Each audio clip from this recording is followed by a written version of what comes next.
Assalamualaikum warahmatullahi wabarakatuh. Sesuai dengan judul video kita kali ini, kita akan membahas soal dengan materi yaitu percabangan lebih dari dua kondisi. Soalnya adalah, seseorang membeli barang untuk stok tokonya. Setiap pembelian barang akan mendapatkan PPN atau pajak barang seperti berikut. Pembelian barang antara 1 juta sampai 1,5 juta mendapat PPN 1%. Pembelian barang antara 1,5 juta sampai 2 juta mendapat PPN 3%. Pembelian barang antara 2 juta sampai 2,5 juta mendapat PPN 5%. Pembelian barang antara 2,5 juta sampai 3 juta mendapat PPN 7%. Tapi jika pembelian barang lebih dari 3 juta mendapat PPN 9%. Tulis algoritma dan flowchart percabangan dari soal di atas. Jika seseorang membeli barang sebesar 4 juta, maka PPN atau pajak barang yang didapatkan adalah. Untuk mempermudah kalian menyelesaikan atau mengerjakan soal ini, kalian harus menemukan terlebih dahulu kata kuncinya. Kata kunci yang pertama yang kalian temukan adalah membeli barang atau pembelian barang.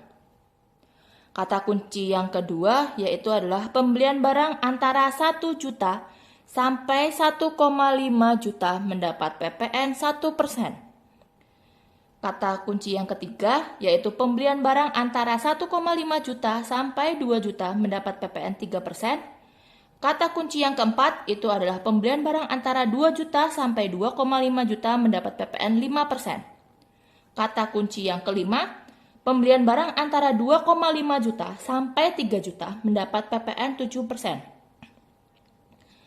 Dan kata kunci yang terakhir atau yang keenam itu adalah jika pembelian barang lebih dari 3 juta mendapat PPN 9%. Dari keenam kata kunci itu, kita bisa membuat suatu algoritma. Yaitu kita bisa menentukan yaitu inputnya itu apa. Yang kedua, apa yang diperbandingkan. Yang ketiga, kalimat outputnya itu apa. Yang keempat, outputnya itu apa. Algoritma yang pertama itu adalah inputnya itu apa, yaitu adalah baca pembelian undercross barang. Diambil dari kata kunci yang pertama. Lalu, selanjutnya apa yang diperbandingkan? Ini diambil dari kata kunci yang kedua, ketiga, keempat, kelima, keenam. Tapi hanya pembelian barang antara 1 juta sampai 1,5, yaitu apa yang diperbandingkan saja. Ini yang kata kunci kedua, kata kunci ketiga, kata kunci keempat, kata kunci kelima, kata kunci keenam. Lalu, kalimat outputnya itu apa? Diambil juga dari kata kunci yang kedua, ketiga, keempat, kelima, keenam. Yaitu adalah keterangan. Yaitu mendapat PPN 1%. Terus mendapat PPN 3%. Kata kunci yang keempat yaitu mendapat PPN 5%. Kata kunci yang kelima mendapat PPN 7%. Kata kunci yang keenam adalah mendapat PPN 9%. Kata di sini, pembelian barang di sini itu harus sesuai dengan pembelian barang yang ada di sini. Nah, kata keterangan yang di sini nanti juga harus sesuai dengan kata keterangan yang ada di bawahnya, yaitu adalah outputnya itu apa? Yaitu cetak keterangan. Nah, sampai di sini kita sudah menemukan algoritmanya. Lanjut, kita membuat flow chart-nya atau diagram alurnya. Diagram alurnya untuk percabangan dua kondisi dimulai dengan tanda atau simbol kapsul yang diisi dengan kata mulai. Lalu diberikan anak panah ke bawah, yaitu di sini adalah inputnya. Nah, inputnya di sini apa? Kita sesuaikan dengan algoritma yang ada di sini, yaitu baca pembelian undercross barang. Maka di sini dituliskannya juga adalah baca pembelian undercross barang. Lalu garis ke bawah, anak panah ke bawah. Di sini berisikan apa yang diperbandingkannya. Nah, yang di sini yang diperbandingkannya kalian tulis di sini. Ini gambar belah ketupat.